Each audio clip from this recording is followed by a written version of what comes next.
கிளம்புவோம்.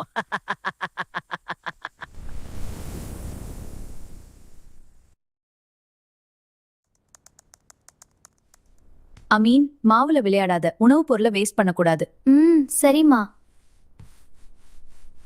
அம்மா, இன்னைக்கு கிளாஸ்ல என்ன நடந்துச்சு தெரியுமா?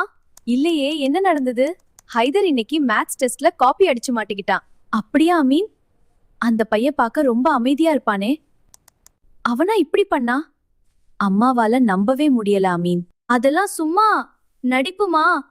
மேம் அவனை நல்லா திட்டி வெளியில நிக்க வச்சாங்க. யாரும் இனிமே இப்படி பண்ண கூடாதுன்னு சொன்னாங்க. உங்க மேம் சொன்னது கரெக்டா அமீன்? உனக்கு தெரிஞ்சா எழுதணும், தெரியலன்னா அடுத்த தடவை நல்லா படிச்சுட்டு எழுதணும். சரிம்மா, நான் நல்லா படிக்கிறேன். மார்க் போயிடும்னு காப்பியெல்லாம் பண்ணக்கூடாது, அது தப்பு. அது போக இனிமேல் நீ அவ கூட சேராத. இல்லம்மா, நான் சேர மாட்டேன். அது போக என் ஃப்ரெண்ட் ஹம்சா இன்னைக்கு ஸ்கூலுக்கு வரல. நாளைக்கு அவ ஸ்கூலுக்கு வந்ததும் இது அவன்கிட்டயும் சொல்லி அவனையும் அவ கூட சேர வேணாம்னு சொல்லணும். அமீன், அமீரா, 2 பேரும் கொஞ்சம் இங்க வாங்க. வா அமீன், அப்பா கூப்பிடுறாரு. சரிம்மா.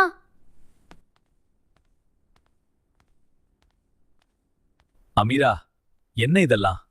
நானும் போனா போகுதுன்னு பொறுத்துக்கிட்டு இருந்தா நீங்க 2 பேரும் இப்போ எல்லாம் ரொம்ப புறம் பேச ஆரம்பிச்சிட்டீங்க. நீங்க பேசிட்டு இருக்கிறது எவ்வளவு பெரிய பாவம்னு உங்களுக்கு தெரியுமா? அவன் ஸ்கூல்ல நடந்த விஷயத்த சொல்றான். அதுல என்னங்க பாவம் வந்துட போகுது? அப்பா, நீங்க தானே தினமும் ஸ்கூல்ல இருந்து வந்ததும் இன்னைக்கு ஸ்கூல்ல என்ன நடந்துச்சுன்னு சொல்லு அமீன் அப்படின்னு கேக்குறீங்க. நானும் அங்க நடந்த விஷயத்த தானே அம்மா கிட்ட சொன்னேன். இப்போ ஏன் அதை புறம் பேசுறதுன்னு சொல்றீங்க? எனக்கு குழப்பமா இருக்குப்பா. நீ கேக்குறது நியாயமான கேள்விதான் அமீன். ஸ்கூல்ல என்ன நடந்துச்சுன்னு நீ என்கிட்டயும் அம்மா கிட்டயும் நிச்சயமா சொல்லணும். ஆனா அது நீ சம்பந்தப்பட்ட விஷயமா இருக்கலாம், இல்லனா அடுத்தவங்களோட நல்ல விஷயங்களா இருக்கலாம். அதை விட்டுட்டு உனக்கு சம்பந்தமே இல்லாம அவன் தப்பு பண்ணிட்டான், அவன் திட்டு வாங்கிட்டான் அப்படின்னு அடுத்தவங்களோட குறைய நீ எங்க கிட்ட சொல்ற பாத்தியா? அங்கதான் அது புறம் பேசுற கணக்குல வருது. அவன் தப்பு பண்ணி திட்டு வாங்கும்போது நாமளும் அந்த தப்ப செய்யக்கூடாதுன்னு அத ஒரு லெசனா எடுத்துக்கணும்.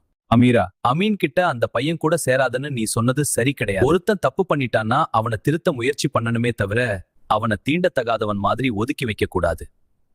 ஒருத்தருடைய தப்ப ஊர் முழுக்க சொல்லி அவரை அசிங்கப்படுத்துறது ஒரு நல்ல முஸ்லிமுக்கு அழகில்ல.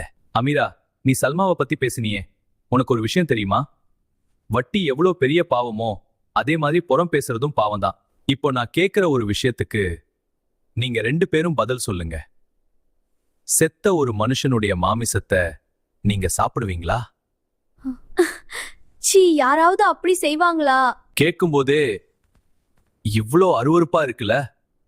ஆனா இப்போ நீங்க 2 பேரும் அதை தான் செஞ்சீங்க. இத பத்தி அல்லாஹு தாலா திருக்குரான்ல ரொம்ப தெளிவா சொல்றான். ஈமான் கொண்டவர்களே, சந்தேகங்கள்ல பெரும்பாலானவற்றை தவிர்த்து கொள்ளுங்கள். ஏனெனில் நிச்சயமாக சந்தேகங்களில் சில பாவங்களாகும். பிறருடைய குறைகளை நீங்கள் துருவி துருவி ஆராயாதீர்கள். உங்களில எவராவது தம்முடைய இறந்த சகோதரனின் மாமிசத்தை புசிக்க விரும்புவாரா? அதனை நீங்கள் வெறுப்பீர்கள் அப்படின்னு அல்லாஹ் சொல்றான். ஏங்க, நான் சல்மாவை பத்தி பேசினதும் அமீன் ஹைதர் பத்தி பேசுதும் உண்மையான விஷயங்கள் தானே? அவங்க செஞ்சதை தானே நாங்க பேசணும், அதுவும் புறம் ஆகுமா? ஆமா அமீரா, அதுதான் புறம். இத பத்தி நபிகள் நாயகம் ஸல்லல்லாஹு அலைஹி வஸல்லம் அவர்கள் அழகா விளக்கியிருக்காங்க. உன் சகோதரன் கேட்க விரும்பாத ஒரு விஷயத்த அவன் இல்லாத இடத்தில் பேசுறதுதான் புறம். நீ சொல்ற விஷயம் அவர்கிட்ட உண்மையாகவே இருந்தா அது புறம். ஒருவேளை நீ சொல்றது பொய்யா இருந்தா அது அவதூறு. இந்த 2க்கும் இஸ்லாத்துல மிக கடுமையான தண்டனை இருக்கு. அமீரா, நீங்க சல்மா பின்னாடி அவளை பத்தி பேசின விஷயம், ஒருவேளை சல்மா இப்போ உங்க முன்னாடி வந்து நின்னா அவ முகத்தை பார்த்து உங்களால அப்படியே பேச முடியுமா? அது இல்லங்க, அவ முன்னாடி அப்படி பேச மாட்டோம். இப்ப புரியுதா? ஒருத்தரோட முகத்துக்கு முன்னாடி எதை சொல்ல நமக்கு தயக்கமா இருக்கோ அது அவர் முதுகுக்கு பின்னாடி பேசுறதுதான் புறம். புறம் பேசுறதுக்கு மறுமையில அல்லாஹ் கொடுக்க போற தண்டனைகளை கொஞ்சம் நினைச்சு பாருங்க. என்னப்பா சொல்றீங்க? புறம் பேசுறதுக்கும் தண்டனை இருக்கா? ஆமா அமீன். நபிகள் நாயகம் ஸல்லல்லாஹு அலைஹி வஸல்லம் அவர்கள் மிஹ்ராஜ் போனப்போ ஒரு பயங்கரமான காட்சியை பார்த்தாங்க. நரகத்துல சில மனிதர்கள் அவங்களோட செம்பு நகங்களால அவங்களுடைய முகங்களையும் மார்புகளையும் கொடூரமா பிராண்டிக்கிட்டு இருந்தாங்க. நபிகள் நாயகம் ஸல்லல்லாஹு அலைஹி வஸல்லம் ஜிப்ரீல் அலைஹிஸ்ஸலாம் கிட்ட இவங்க யாருன்னு கேட்டப்போ ஜிப்ரீல் அலைஹிஸ்ஸலாம் சொன்னாங்க, யா ரசூலுல்லாஹ், இவங்க உலகத்துல வாழும்போது பிறரோட குறைகளை பேசி அவங்க மானத்தோட விளையாடி புறம் பேசியவர்கள் அப்படின்னு சொன்னாங்க.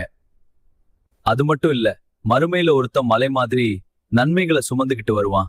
நிறைய தொழுதிருப்பான், நோன்பு வச்சிருப்பான், ஜகாத் கொடுத்திருப்பான். ஆனா அவனோட கணக்கு பார்க்கும்போது அவன் ஒருத்தரை திட்டி இருப்பான், இன்னொருத்தரை பத்தி புறம் பேசியிருப்பான். இப்போ அல்லாஹ் என்ன செய்வான் தெரியுமா?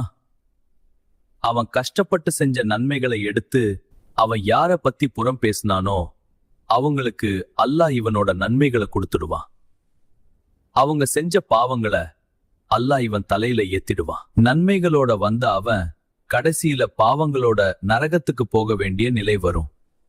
இவங்களதான் முஃப்லிஸ், திவாலான நபர் அப்படின்னு நபிகள் நாயகம் ஸல்லல்லாஹு அலைஹி வஸல்லம் அவர்கள் எச்சரிச்சிருக்காங்க.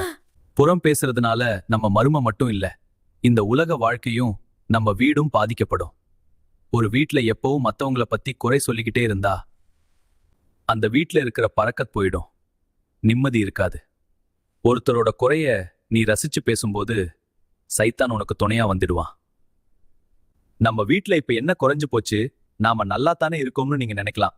ஆனா கவனிச்சு பாருங்க, புறம் பேசுற பழக்கம் வந்தாலே மத்தவங்கள பார்த்து பொறாமைப்பட ஆரம்பிச்சிருவோம். அவங்களுக்கு அது இருக்கு, இவங்களுக்கு இது இருக்கு, நமக்கு ஒண்ணுமே இல்லையேன்னு ஒப்பிட ஆரம்பிப்போம். இது நம்ம மனசை அழுக்காக்கும். நம்மை அறியாமலே நம்ம குணங்கள் மாறும். நான் இத உங்களை குறை சொல்றதுக்காகவோ இல்ல பயமுறுத்துறதுக்காகவோ சொல்லல. ஒரு கணவனா, ஒரு தகப்பனா, நாளைக்கு மறுமையில அல்லாவுக்கு முன்னாடி நான் உங்களை பத்தி பதில் சொல்லணும்.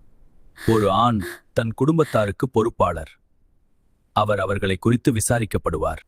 ஒரு பெண் தன் கணவனின் வீட்டிற்கு பொறுப்பாளர், அவள் அது குறித்து விசாரிக்கப்படுவாள் அப்படின்னு நபிகள் நாயகம் ஸல்லல்லாஹு அலைஹி வஸல்லம் அவர்கள் சொல்லியிருக்காங்க. அப்போ அல்லாஹ் என்கிட்ட உன் குடும்பத்தை நீ எப்படி நடத்தின, அவங்களுக்கு மார்க்கத்தை தெளிவுபடுத்தினியா அப்படின்னு அல்லாஹ் என்கிட்ட கேட்கும்போது நான் என்ன பதில் சொல்லுவேன்? உங்களை நல்ல வழியில நடத்த வேண்டியது என் கடமை.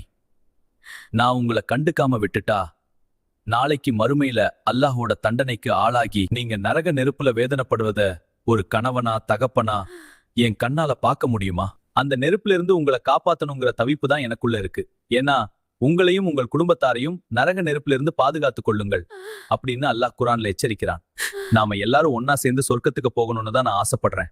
அதனால இனிமே புறம் பேசுறத விட்டுருங்க. ஒருவேளை யார பத்தியாச்சும் பேசுற சிச்சுவேஷன் வந்தா உடனே அந்த இடத்துல இருந்து விலகிடுங்க. இல்லனா அவங்க கிட்ட இருக்கிற நல்ல விஷயங்களை மட்டும் பேசுங்க. நம்ம நாவ காத்துக்கிட்டா அல்லாஹ் நம்மோட மற்ற எல்லா அமல்களையும் அங்கீகரிப்பான். இன்ஷா அல்லாஹ்.